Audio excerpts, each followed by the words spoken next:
ഇത് മാസ് മോട്ടോഴ്സിൽ നിന്നാണ് Honda CB Shine വണ്ടി നമ്മൾ ജനറൽ സർവീസായിട്ട് വർക്കിന് വേണ്ടിയിട്ടുണ്ട്. അതിനകത്ത് നമുക്ക് ജോബ് കാർഡിൽ പറഞ്ഞാൽ വർക്ക് ജനറൽ സർവീസ് മോർണിംഗിൽ സ്റ്റാർട്ടിംഗ് കംപ്ലൈൻറ്റ് പറഞ്ഞിട്ടുണ്ട്. പിന്നെ എഞ്ചിൻ ഓയിൽ ചെക്ക് ചെയ്തിട്ട് ആവശ്യക്ക് മാറ്റാം.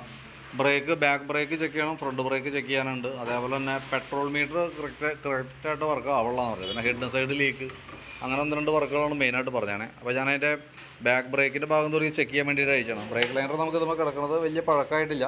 നമുക്ക് തൽക്കാലം അത് ബ്രേക്ക് ക്ലീൻ ചെയ്ത് നമുക്ക് റീസെറ്റ് ആക്കാം. ബ്രേക്ക് ലൈനർ അത്യാവശ്യം ഇതന്നെ ഉപയോഗിച്ചാൽ മതി കേട്ടോ. നെക്സ്റ്റ് അടുത്ത സർവീസിൽ നമുക്ക് അടുത്ത സർവീസൊക്കെ ആകുമ്പോഴത്തേക്കും മാറ്റേണ്ടി വരും. അപ്പം മാറ്റിയിട്ടാലും മതി. പിന്നെ നമ്മളതിൻ്റെ ബ്രേക്ക് ഹബിൻ്റെ ഭാഗമൊക്കെ ചെക്ക് ചെയ്ത് വേറെ കംപ്ലൈൻ്റ് ഒന്നുമില്ല. വീൽ ബെയറിയൊക്കെ ചെക്ക് ചെയ്തിരുന്നു, വേറെ പ്രോബ്ലം ഒന്നുമില്ല കേട്ടോ. പിന്നെ ചെയിൻ ചെറിയ ലൂസ് ഉണ്ട്, അതൊക്കെ ഒന്ന് ടൈറ്റ് ചെയ്തിടാം. പിന്നെ നമ്മൾ ഈ സൈഡിലേക്ക് വരുമ്പോഴത്തേക്കും ബാറ്ററിയൊക്കെ ഒന്ന് ചെക്ക് ചെയ്യുന്നുണ്ട്. 2025 ബാറ്ററിയാണ്. 2025 വെച്ചാണ് ബാറ്ററിയാണ്, പുതിയ ബാറ്ററിയാണ്. വാറണ്ടി പീരീഡ് ഉള്ള ബാറ്ററിയാണ് കേട്ടോ. ജസ്റ്റ് നമ്മൾ സർവീസിൻ്റെ ഭാഗമായിട്ട് ബാറ്ററി ടെസ്റ്റ് ഉള്ളതുകൊണ്ട് കൂട്ടത്തികൾ ചെയ്ത് പോകണമെന്നുള്ളൂ. വോൾട്ടൊക്കെ നോക്കുമ്പോൾ 13 വോൾട്ട് കിട്ടുന്നുണ്ട്. ലോഡ് കൊടുക്കുമ്പോഴായാലും 9.42 വെണ്ടർ. ബാറ്ററിയുടെ ഭാഗത്ത് വേറെ കുഴപ്പമൊന്നുമില്ല. പിന്നെ എഞ്ചിൻ ഓയിൽ മാറ്റുന്നുണ്ട്. ഓയിൽ ചേഞ്ച് ചെയ്യേണ്ട ടൈമാണ് കേട്ടോ, അത്യാവശ്യം അഴുക്കായിട്ടുണ്ട്. പിന്നെ എഞ്ചിൻ ഹെഡിൻ്റെ ഭാഗത്ത് ലീക്ക് കാണിച്ചിട്ടുണ്ട്. അപ്പോൾ നമുക്ക് അതിൻ്റെ ഈ കവറിൻ്റെ ഗ്യാസ്കറ്റ് പോയതാണ്. അപ്പോൾ അതഴിച്ച് നമ്മളൊന്ന് മാറ്റിയിടുന്നുണ്ട്. അതിൻ്റെ മൗണ്ട് റബ്ബർ, അതിൻ്റെ മുകളിൽ വരുന്ന ബോൾട്ടിൻ്റെ അവിടെ വരുന്ന 2 റബ്ബർ സെറ്റും മാറ്റുന്നുണ്ട്. പിന്നെ നമുക്ക് ഈ ഭാഗത്തേക്ക് വരുമ്പോഴത്തേക്ക് നമുക്ക് അതിൻ്റെ എയർ ഫിൽട്ടർ അതേപോലെ തന്നെ പ്ലഗിൻ്റെ ഭാഗമൊക്കെ നമുക്ക് മാറ്റേണ്ട ടൈം ആയിട്ടുണ്ട്. എയർ ഫിൽട്ടറൊക്കെ അത്യാവശ്യം പൊടി കയറി ബ്ലോക്ക് ആയിട്ടുണ്ട് കേട്ടോ. പ്ലഗും ഈ പറഞ്ഞ രീതികൾ അത്യാവശ്യം മാറ്റേണ്ട ഒരു ടൈമിലേക്ക് എത്തിയിട്ടുണ്ട്. അപ്പോൾ എയർ ഫിൽട്ടറും പ്ലഗും നമുക്ക് കൂട്ടത്തികൾ മാറ്റിയിടാം. കാർബറേറ്ററുമായി ബന്ധപ്പെട്ട് പ്രത്യേകിച്ച് കംപ്ലയിൻസ് ഒന്നും നിലവിൽ പറഞ്ഞിട്ടില്ല. നമ്മൾ ഓടിച്ച് നോക്കുമ്പോഴായാലും വേറെ പ്രോബ്ലം ഒന്നുമില്ല. മോർണിംഗിൽ സ്റ്റാർട്ടിംഗ് കംപ്ലയിൻറ്റ് പറഞ്ഞിട്ടുണ്ട്. പക്ഷേ നമുക്ക് നോക്കുമ്പോൾ അങ്ങനെ ഒരു കംപ്ലയിൻറ്റ് എന്ന് പറയാവുന്ന രീതിയിൽ സ്റ്റാർട്ടിംഗ് കംപ്ലയിൻറ്റ് ഒന്നും കാണിച്ചൊന്നുമില്ല. ജസ്റ്റ് ചോക്ക് വലിച്ച് വണ്ടി സ്റ്റാർട്ട് ചെയ്തു, ഓക്കെയാണ്, വേറെ പ്രോബ്ലം ഒന്നുമില്ല. പിന്നെ ഇപ്പോഴത്തെ ഒരു കണ്ടീഷനിൽ കാർബറേറ്ററിൻ്റെ ഭാഗത്ത് നമ്മൾ വേറെ ഒന്നും കംപ്ലയിൻ്റ് ഒന്നും ഇല്ലെങ്കിൽ കാർബറേറ്റർ ഒന്നും അഴിക്കാതിരിക്കുന്നതാണ് നല്ലത്. കാരണം എപ്പോൾ വേണമെങ്കിലും ഇപ്പോഴത്തെ പെട്രോൾ ഉപയോഗിക്കുന്നത് കൊണ്ട് തന്നെ ഓവർഫ്ലോൻ്റെ കംപ്ലയിൻറ്റ്, മിസ്സിങ്, സ്റ്റാർട്ടിംഗ് കംപ്ലയിൻറ്റ്, അങ്ങനെ മേജറായിട്ട് എന്തെങ്കിലും ഒരു കംപ്ലയിൻസ് ഒക്കെ വന്ന സമയത്ത് മാത്രം കാർബറേറ്റർ അഴിച്ചാൽ മതി. കാരണം എപ്പോഴായാലും നമ്മൾ ഇനിയിപ്പോൾ കാർബറേറ്റർ അഴിച്ച് ക്ലീൻ ചെയ്യാൻ നോക്കുമ്പോഴത്തേക്കും അതിൻ്റെ ഉള്ളിൽ പെട്രോൾ കിടന്ന് ദ്രവിച്ച ഒരവസ്ഥയിലൊക്കെ ആയിരിക്കും അതിൻ്റെ ഉള്ളിലിരിക്കുക. നമ്മളിപ്പോൾ അഴിച്ചിട്ടില്ല, എന്തായാലും അങ്ങനെയായിരിക്കും അതിൻ്റെ ഒട്ടുമിക്ക വണ്ടികളുടെ സിറ്റുവേഷൻ അതാണ്.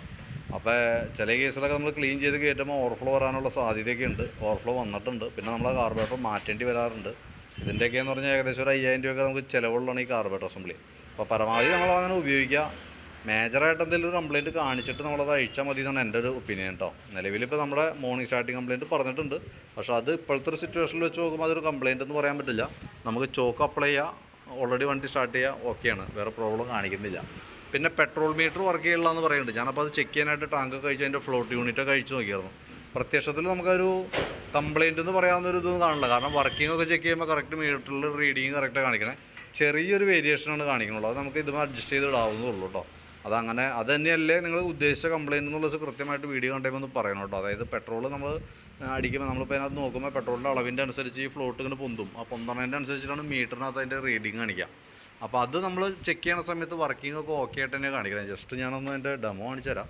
അപ്പോൾ നിലവിലിപ്പോൾ മീറ്റർ ഡെഡിലാണ് കിടക്കണേ. അപ്പോൾ ഞാൻ പതുക്കെ അതിൻ്റെ ഫ്ലോട്ട് യൂണിറ്റ് പൊക്കാണ്. അപ്പോൾ പൊക്കണതിൻ്റെ അനുസരിച്ചിട്ട് മീറ്ററിനകത്ത് വ്യത്യാസം വരുന്നുണ്ട്. അതുകൊണ്ട് കയറി പോകുന്നത് നമുക്ക് കൃത്യമായിട്ട് കാണാനായിട്ട് പറ്റുന്നുണ്ട്. അതേപോലെ തന്നെ അത് ഇടയ്ക്ക് കട്ടാവുകയൊന്നും ചെയ്യുന്നൊന്നുമില്ല. അപ്പോൾ അതുകൊണ്ട് നിങ്ങൾ എന്താണ് അത് ഉദ്ദേശിച്ചതെന്നുള്ള കൃത്യമായിട്ട് എനിക്ക് മനസ്സിലായിട്ടില്ല. പിന്നെ അതിൻ്റെ അളവിനകത്ത് ചെറിയൊരു വേരിയേഷൻ, അത് കാലപ്പഴക്കം വന്നതിൻ്റെ അനുസരിച്ചിട്ട് ഒരു ചെറിയ വേരിയേഷൻസ് വരും. അത് നമുക്ക് ഫ്ലോട്ട് യൂണിറ്റും അഡ്ജസ്റ്റ് ചെയ്യാം. ഇനി അത് തന്നെയാണോ ഉദ്ദേശിച്ചതെന്നുള്ള നോക്കിയിട്ടൊന്ന് വീഡിയോ കണ്ടെങ്കിൽ പറയണം കേട്ടോ. പിന്നെ ഫ്രണ്ട് ബ്രേക്കിൻ്റെ ഭാഗം നമ്മൾ ചെക്ക് ചെയ്യുന്നുണ്ട്. ബ്രേക്ക് പാഡ് സെറ്റ് ഫുള്ള് തീർന്ന് കിടക്കുകയാണ്. മൊത്തം തീർന്ന് ബ്രേക്ക് പാഡ് പ്ലേറ്റിനോട് ചേർന്ന് നിൽക്കണം കേട്ടോ. അതായത് പാഡ് ഫുള്ള് തീർന്നു. ഇനിയിപ്പോൾ പ്ലേറ്റിനോട് ഈ മെറ്റൽ ടു പ്ലേറ്റ് ടച്ച് ആവുന്ന സിറ്റുവേഷനാണ് ഇപ്പോൾ വണ്ടി ഓടിക്കൊണ്ടിരുന്നത്. അപ്പോൾ നമുക്ക് ബ്രേക്ക് പാഡ് സെറ്റ് മാറണം. അതേപോലെ കാളിപ്പർ അസംബ്ലി ഫുള്ളായിട്ട് അഴിച്ച് നമ്മളിപ്പോൾ അതിൻ്റെ ബ്രാക്കറ്റൊക്കെ അഴിച്ച് ഗ്രീസ് ചെയ്യുന്നുണ്ട്. പിന്നെ അത് കൂടാണ്ട് നമുക്ക് ഡിസ്ക് ബ്രേക്കിൻ്റെ ഈ MC യൂണിറ്റിൻ്റെ ഒരു കംപ്ലയിൻറ്റ് കാണിക്കണമെന്ന് വെച്ചാൽ ബ്രേക്ക് ഒരു കല്ലപ്പ് രീതിയിലുള്ള ബ്രേക്കാണ്. അത് ഈ മോഡൽ മാസ്റ്റർ യൂണിറ്റിന് വന്നൊരു പ്രശ്നമാണ്. അപ്പോൾ നമ്മൾ പരമാവധി അത് അഴിച്ച് നോക്കിയിട്ട് ക്ലീൻ ചെയ്ത് നോക്കാം. പറ്റില്ല എന്നുണ്ടെങ്കിൽ നമുക്ക് അതിൻ്റെ ഉള്ളിൽ വരുന്ന റിപ്പയർ കിറ്റ് നമുക്ക് മാറ്റേണ്ടതായിട്ട് വരും കേട്ടോ. റിപ്പയർ കിറ്റിന് കാര്യമായിട്ടുള്ള തേമാനം ഉണ്ടെങ്കിൽ MC സബ് അസംബ്ലിയാണ് നമുക്ക് മാറ്റേണ്ടി വരാം. അത് ഞാനപ്പോൾ മൊത്തം ഡിസ്ക് ബ്രേക്ക് അഴിച്ച് റീസെറ്റ് ചെയ്യുമ്പോൾ തന്നെ ഏകദേശം ഒരു എസ്റ്റിമേറ്റ് ചെയ്യാൻ അതിൻ്റെ എസ്റ്റിമേറ്റ് ആക്കിയിട്ട് അതിൻ്റെ ഡീറ്റെയിൽസ് തരാം. അതിനുശേഷം നമുക്ക് പെർമിഷൻ കിട്ടിയാലാണ് നമുക്കത് അഴിക്കാൻ പറ്റുള്ളൂ. അഴിച്ച് നോക്കുമ്പോൾ കംപ്ലയിൻറ്റ്സ് ഉണ്ടെങ്കിൽ ഞാൻ അതിൻ്റെ കൃത്യമായിട്ട് ഡീറ്റെയിൽസ് അപ്ഡേറ്റ് ചെയ്യാം കേട്ടോ. പിന്നെ ഫ്രണ്ട് വീലൊക്കെ നമ്മൾ ചെക്ക് ചെയ്തു. ഫ്രണ്ട് വീൽ ബെയറിംഗ് ഒക്കെ ഓക്കെയാണ്. കോൺസെപ്റ്റിൻ്റെ ഭാഗത്തായാലും വേറെ അങ്ങനെ പറയാത്ത കംപ്ലയിൻറ്റ് ചെറിയൊരു അടിയുണ്ട്, നമുക്ക് ടൈറ്റ് ചെയ്തിടുക. ഫോർക്കായാലും ഫോർക്ക് സൈഡ് വർക്കിംഗ് ഒക്കെ ഓക്കെയാണ്. ബാക്ക് ഷോക്കായാലും വർക്കിംഗ് ഒക്കെ ഓക്കെയാണ്. അപ്പോൾ നിലവിൽ വേറെ കംപ്ലയിൻ്റ് ആയിട്ടൊന്നുമില്ല. അപ്പോൾ ഞാൻ അതിൻ്റെ ഏകദേശം ഒരു എസ്റ്റിമേറ്റൊക്കെ ആക്കിയിട്ട് ഡീറ്റെയിൽസ് വാട്സാപ്പിൽ ഇടാം. അപ്പോൾ നമുക്ക് ജനറൽ സർവീസിനകത്ത് എന്താണ് ബാക്കിയത്തെ വർക്കുകൾ. ഡിസ്ക് ബ്രേക്കിൻ്റെ മാസ്റ്റർ യൂണിറ്റ് അഴിച്ച് റിപ്പയർ ചെയ്യാൻ നമുക്ക് ജനറൽ സർവീസിന് പുറമെ തന്നെ വർക്കാണ് കേട്ടോ. അപ്പോൾ അത് ഞാൻ നോക്കിയിട്ട് അതെല്ലാം ഉൾപ്പെടുത്തിയിട്ടുള്ളൊരു എസ്റ്റിമേറ്റാണ് വാട്സാപ്പിലേക്ക് ഇടുന്നത്. വീഡിയോ കണ്ടുമ്പോൾ നോക്കിയിട്ടൊന്ന് റിപ്ലൈ ഇടാം. ഏകദേശം നമുക്കൊരു 6 മണിക്ക് ആകുമ്പോഴത്തേക്കാണ് വർക്ക് കംപ്ലീറ്റ് ആവുള്ളൂ കേട്ടോ. അപ്പോൾ പരമാവധി നേരത്തെ ഒന്ന് റിപ്ലൈ ഇടാനായിട്ട് ശ്രമിക്കുക.